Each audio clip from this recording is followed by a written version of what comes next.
Well, travelers see them as getting more bang for your buck. Property owners see them as a way to make extra money, but websites like Airbnb are under scrutiny by New York City leaders who want to force home rental services to offer up more personal information. John Schumo is here with the latest. Hey, John. Nate, Airbnb is certainly a popular website. If you go to Expedia, you can't find a hotel room in Soho for less than $150 a night.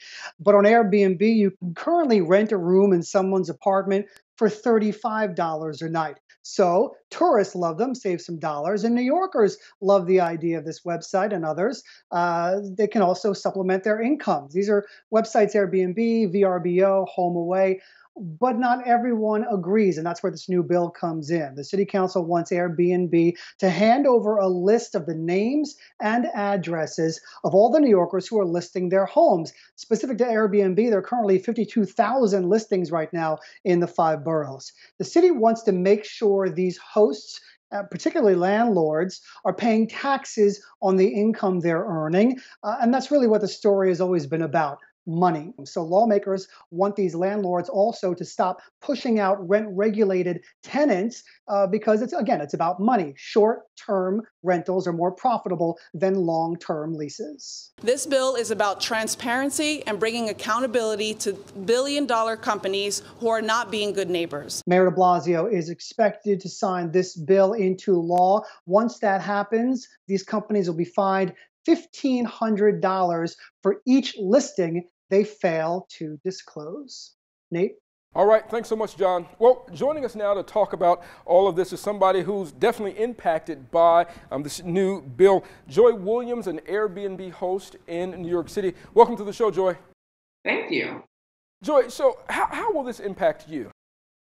Well, basically what it does is it takes my information, my personal information, and gives it to the Office of Special Enforcement. So, I have been harassed by them already, but they puts it in a database, and who knows what else they're doing with it. Really, what has it done for you in terms of staying afloat of bills for your property? So I live in Central Harlem. I've had a number of tenants who, for one reason or another, needed to be evicted or asked to leave. This has helped me to make up some of the money that they neglected to pay me. Before the Office of Special Enforcement came to my door the first time, I was doing short-term rental, so meaning 29 days or less, but now I do it for 30 days or more.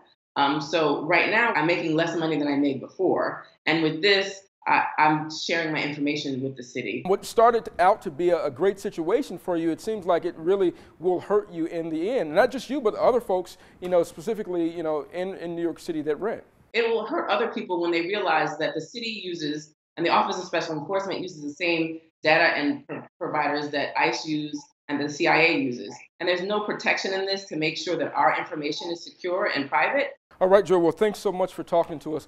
We got to bring in our A-plus panel, Bill Caruso, Democratic strategist, also Jeanette Hoffman, Republican strategist. So listening to Joy's story, Bill, just from a legal standpoint, as she's saying, she's worried about the privacy of all of this, her renters' information getting out. What do you think about that? I think it's a concern of what the government's going to do with this information. I expect litigation here.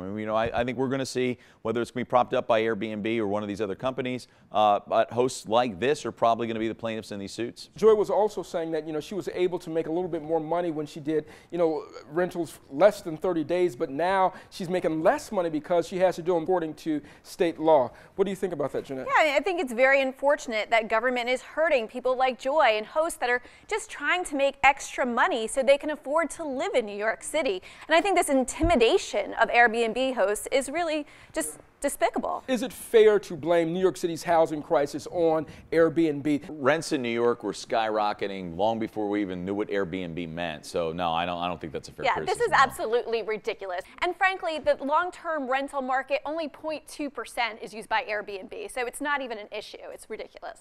Okay, well, I hope they come up with some type of solution that works for everybody. Thanks so much, guys.